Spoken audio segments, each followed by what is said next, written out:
बिस्मिल्लाहिर्रहमानिर्रहीम रब्बिश इश्रह ली सदरी वयस्सिर ली अमरी वाहलुल उक़दतम मिन लिसानी यफ़क़हू क़ौली। अस्सलामु अलैकुम वरहमतुल्लाह। मैं सलमान रशीद आज फिर आपके साथ हूँ और आज का जो हमारा टॉपिक है वो है dry chemical fire extinguishers. Dry chemical fire extinguishers और ड्राई पाउडर फायर एक्सटिंग्विशर्स, ये सुनने में तो एक ही टर्मिनोलॉजी लगती है, लेकिन इसमें बड़ा डिफरेंस है। मैंने जैसे पिछली वीडियो में ही बताया था, ड्राई केमिकल फायर एक्सटिंग्विशर का मतलब है ये वो फायर एक्सटिंग्विशर जो क्लास ए, बी और सी के लिए यूज़ होते हैं या फिर बी और सी के लिए यूज़ होते हैं। और ड्राई पाउडर फायर एक्सटिंग्विशर वो होते हैं जो सिर्फ और सिर्फ डी क्लास फायर के ऊपर यानी कि मेटल फायर के ऊपर यूज़ हो रहे होते हैं। अब ड्राई केमिकल फायर एक्सटिंग्विशर जो हैं ये एक अल्टरनेटिव है कार्बन डाइऑक्साइड और हेलोन फायर एक्सटिंग्विशर्स की जगह पे, जो कि विदाउट वाटर यूज़ किया जाता है।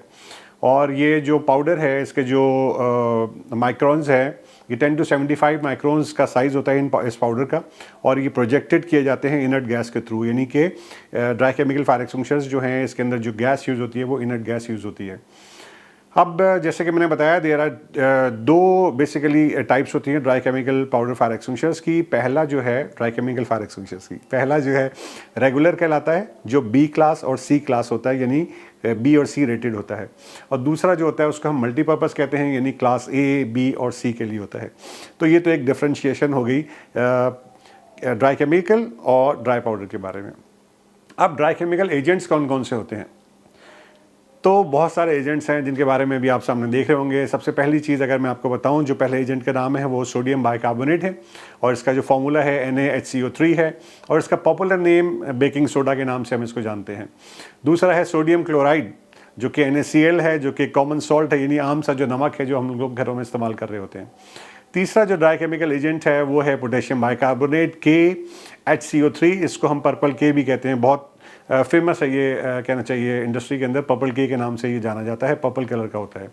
फिर है पोटेशियम क्लोराइड, जिसको हम कहते हैं पोटेशियम बाइकार्बोनेट हो गया। फिर अब है पोटेशियम क्लोराइड, जिसको KCl कहते हैं, जो कि सुपर के नाम से होता है। इसके बाद पोटेशियम सल्फाइड है K2SO4, इसको हम कराटे मैसिव के नाम से जानते हैं मार्केट में। फिर है मोनो अमोनियम फॉस्फेट, ये भी एक बड़ा मशहूर ड्राई केमिकल एजेंट है, यानी ड्राई केमिकल है, जिसको हम NH4H2PO4 ABC और मल्टीपर्पज़ कहते हैं।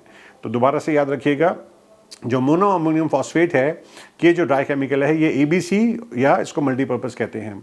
फिर यूरिया प्लस पोटेशियम बाइकार्बोनेट जो है, जिसको हम NH2CONH2 प्लस KHCO3, इसको हम मोनेक्स कहते हैं। ये मोनेक्स जो है ये ज़्यादातर जो अमेरिकन फायर एक्सटिंग्विशर हैं एंसेल के, इसके अंदर आपको ये वाला पाउडर मिलेगा। काफ़ी एक्सपेंसिव पाउडर है ये। मुझे याद है कि आज से 3-4 साल पहले जब हम इसको प्रोक्योर कर रहे थे तो उस वक्त ये तकरीबन 1400 kg का था। तो ये मोनेक्स के नाम से है। ये तमाम डिफरेंट ड्राई केमिकल एजेंट्स हैं जो हम ड्राई केमिकल फायर एक्सटिंग्विशर के अंदर यूज़ कर रहे होते हैं। अब इसकी मैन्युफैक्चरिंग के दौरान जब ये जो कंपनीज़ हैं जो ये ड्राई केमिकल्स वो मैन्युफैक्चर कर रही होती हैं, तो इसकी मैन्युफैक्चरिंग के दौरान इसके अंदर ये मिक्स करते हैं डिफरेंट एडिटिव्स।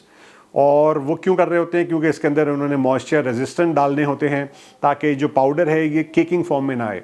क्योंकि जब आप उसको रिफ़िल कर रहे होते हैं और उस वक्त अगर आप अच्छी से एहतियात नहीं कर रहे थे, सही तरह पे प्रिवेंशन नहीं कर रहे होते हैं, तो उसके अंदर मॉइस्चर चला जाता है, और जब मॉइस्चर और पाउडर मिक्स हो जाता है तो वो केकिंग फॉर्म में आ जाता है। तो इसीलिए मॉइस्चर रेजिस्टेंट उसके अंदर डाला जाता है। फिर हर केस के अंदर जो पार्टिकल्स है पाउडर के, उसको कोटेड किया जाता है एक एजेंट से, जैसे कि जिंक स्टेरिएट है या फिर सिलिकॉन है। और ये क्यों किया जाता है? This process keeps the agents ready for use even after being stored for long periods. यानी कि जो हम देख रहे होते हैं कि काफ़ी सालों तक हम पाउडर को यूज़ कर रहे हैं, हम उसको उठाते हैं, थोड़ा सा करीब सर्किल आके उसको हम शेक करते हैं तो हमें साउंड फील होती है पाउडर के मूवमेंट की।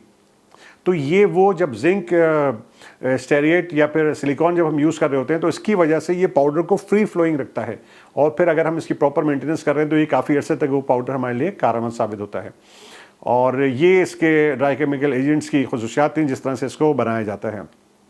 अब ड्राई केमिकल एक्सटिंग्विशर जो है ये आग बुझाता कैसे है?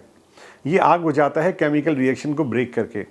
पहले हेलॉन का फायर एक्सटिंग्विशर यही काम कर रहा था, लेकिन 1998 से जो हेलॉन का फायर एक्सटिंग्विशर हमने यूज़ करना बंद कर दिया, क्योंकि हेलॉन बड़ी ज़बरदस्त गैस है, बड़े अच्छे तरीके पे केमिकल रिएक्शन को ब्रेक करके फायर को एक्सटिंग्विश करती थी, लेकिन जब ये ऊपर जाती थी तो फिर ये ओजोन के साथ रिएक्शन करती थी और ओजोन की लेयर को डैमेज करती थी। सो 1998 से ये बैन हो गए।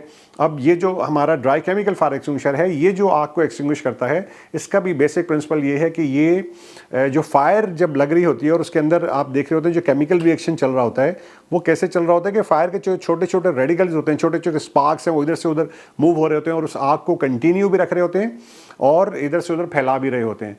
तो ये एक्चुअली ड्राई केमिकल क्या करता है, ये उस चेन रिएक्शन को ब्रेक करता है, ये उस फ्री रेडिकल्स जो होते हैं उनको एक्सटिंग्विश कर रहा होता है और इस तरह से ये थर्मली डिकम्पोज हो जाता है और जो फ्लेमिंग प्रोसेस है उसको कंटिन्यू होने से रोक देता है और इस तरीके पे ये आग को बुझा देता है। और दूसरा स्मदरिंग का इफेक्ट कर रहा होता है, लेकिन वो लिमिटेड पीरियड ऑफ टाइम के लिए है। अब ऑपरेटिंग मैकेनिज्म जानने के लिए हमें ये बात अच्छी तरह से समझनी होगी कि ड्राई केमिकल फायर एक्सटिंग्विशर जो है नॉर्मली 3 टाइप से आते हैं। पहला ड्राई केमिकल जो है वो स्टोर प्रेशर होता है, दूसरा जो है वो इनर कार्टेज होता है और तीसरा जो है उसके अंदर आउटर कार्टेज होती है, यानी कार्टेज बॉडी के बाहर लगी हुई होती है।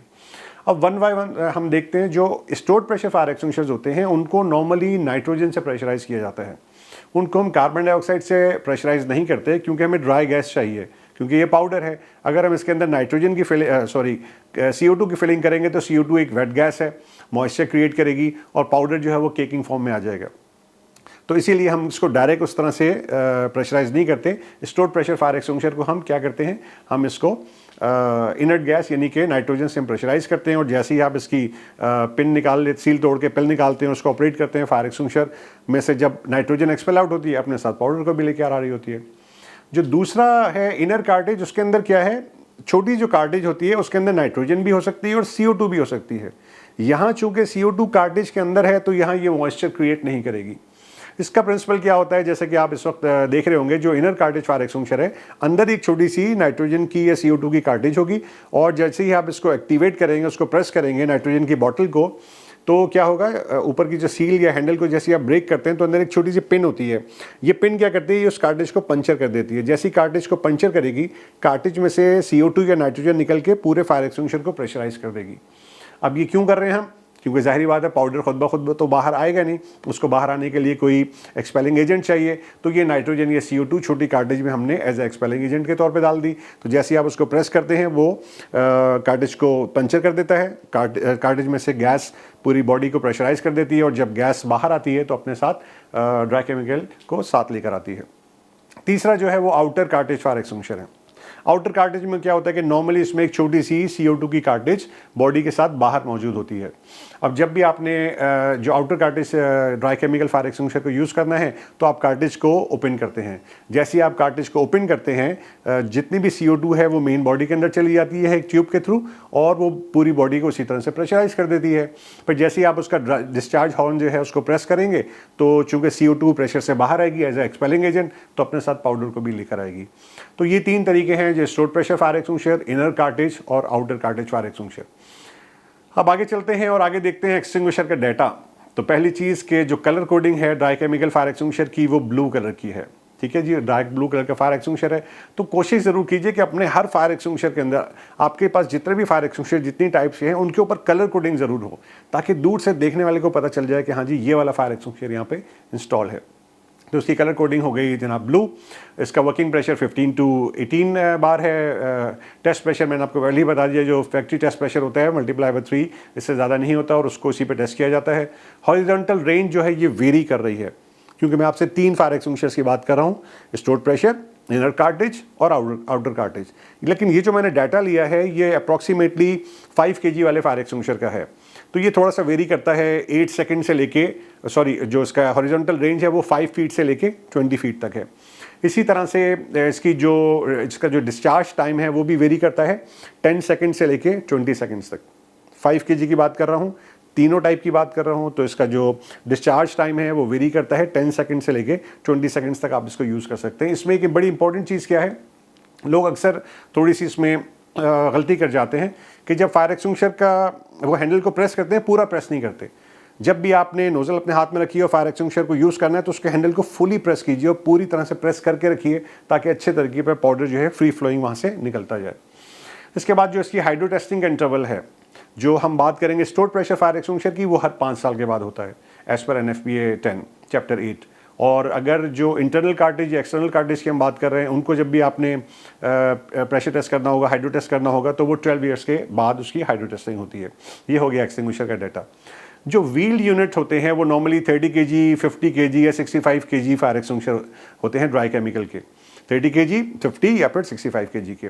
इसके लिए क्या होता है कि इसके अंदर मेन बॉडी के अंदर उसी तरह से ड्राई केमिकल होता है, कोई भी एजेंट हो सकता है, जितने सारे मैंने आपको एजेंट के नाम बताए हैं। अब इसके साथ एक छोटी नाइट्रोजन की कार्टेज होती है as per the capacity of the cylinder. 30 kg का होगा तो छोटी वो कार्टेज होगी, और अगर 65 का या 50 kg का होगा तो बड़ी कार्टेज होगी। इसको ओपन करने के लिए सबसे पहले आपको क्या करना है कि जो फायर एक्सटिंग्विशर की जो होज़ है उसको पहले खोल लें, उसके बाद आप कार्टेज को ओपन करें। जैसे ही आप कार्टेज को ओपन करेंगे तमाम नाइट्रोजन जो है मेन बॉडी में चली जाएगी, फायर एक्सटिंग्विशर को प्रेशराइज कर लेगी। फिर जैसे ही आप उसको प्रेस करेंगे उसके लिवर को, बहुत अच्छे तरीके पर पाउडर बाहर आ रहा होगा।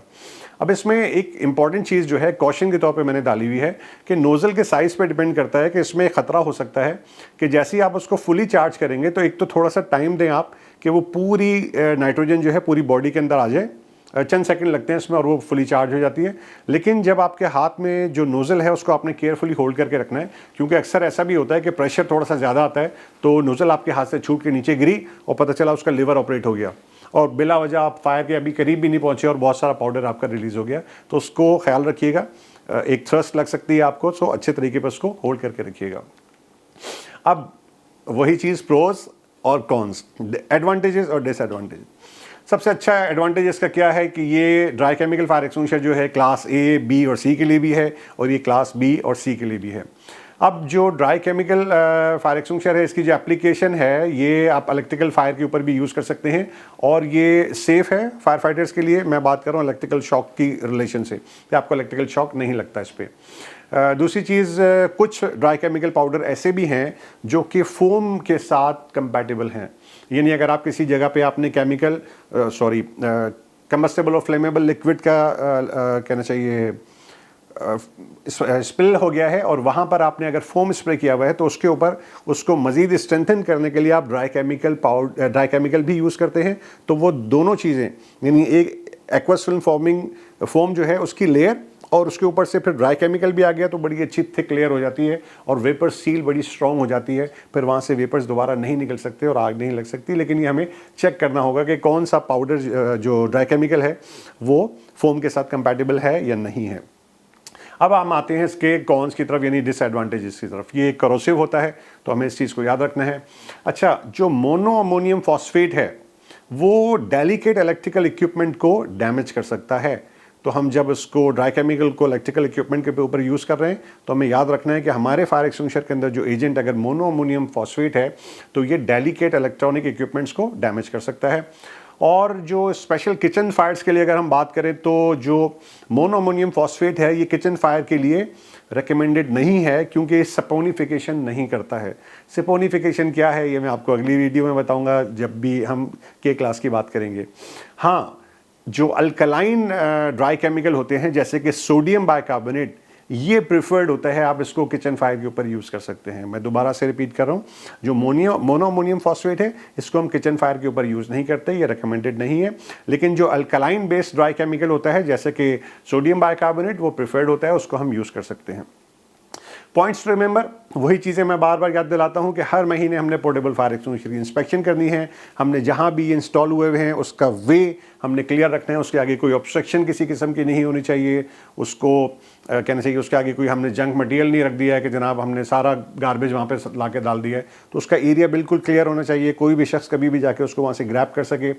फिर प्रॉपर्ली विजिबल होना चाहिए, विजिबिलिटी भी ऑब्स्क्योर नहीं होनी चाहिए, कोई भी शख्स देखे तो पता चले हाँ जी ये सामने फायर एक्सटिंग्विशर है। फिर इसके बाद इंस्टॉलेशन की हाइट जो है वो NFPA 10 चैप्टर 6 के अंदर आपको मिल जाएगी। इसके बाद एक चीज़ आपने याद रखनी है कि कभी भी जब भी आप ड्राई केमिकल फायर एक्सटिंग्विशर को रीफिल कर रहे हैं तो आपने दो अलग टाइप के केमिकल्स को नहीं मिक्स करना है। ये बहुत इंपॉर्टेंट है क्योंकि केमिकल की प्रॉपर्टीज़ वेरी करती हैं। जब आप दो अलग केमिकल्स को मिक्स कर देंगे तो उसके अंदर केमिकल रिएक्शन हो सकता है, एक्सेस प्रेशर जनरेट हो सकता है, जिसके कॉन्सिक्वेंसेस बहुत ख़तरनाक हो सकते हैं, कोई एक्सप्लोजन भी हो सकता है। तो याद रखिएगा, कभी भी आपने दो अलग ड्राई केमिकल्स को एक ही कंटेनर के अंदर रिफिलिंग के तौर पे नहीं डालना है। जो ड्राई केमिकल आपने यूज़ किया है उसी एक ही ड्राई केमिकल को आपने यूज़ करना है।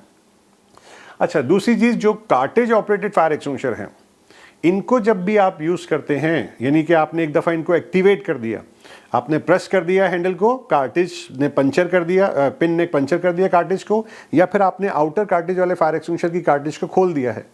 अब इन दोनों कंडीशन में आपने बेशक फायर एक्सटिंग्विशर यूज़ नहीं किया है, जब आपने एक दफ़ा दोनों की कार्टेज को एक्टिवेट कर दिया है तो अब आप इसको रिचार्ज करवाएं। यानी कि जो इंटरनल कार्टेज वाला है उसके अंदर नई कार्टेज लगाएं, जो एक्सटर्नल कार्टेज वाला है उसके अंदर भी नई कार्टेज लगाएं। क्यों? क्योंकि पाउडर तो शायद आपका नहीं निकलेगा क्योंकि आप डिस्चार्ज नहीं कर रहे हैं, लेकिन जो एयर आपने उसमें से निकाली है वो CO2 है, नाइट्रोजन है, वो चंद घंटे के दौरान ही वहाँ से फायर एक्सटिंग्विशर में से निकल जाएगी। तो इसका ख्याल रखिएगा कि अगर आपने एक दफ़ा कार्टेज एक्टिवेट कर दी है तो ज़रूर आप इसको दोबारा से रिप्लेस करवाएं नई कार्टेज से। अब थोड़ा सा हम रिकैप कर लेते हैं कि आज हमने क्या क्या चीज़ें समझी हैं। हमने ड्राई केमिकल फायर एक्सटिंग्विशर्स के बारे में समझने की कोशिश की है। ड्राई केमिकल एजेंट्स क्या होते हैं, उनकी डिफरेंट नेम्स को हमने समझा है आज। ऑपरेटिंग मैकेनिज्म क्या है, कैसे स्टोर्ड प्रेशर, इनर कार्टेज और outer cartridge fire extinguisher use होते हैं।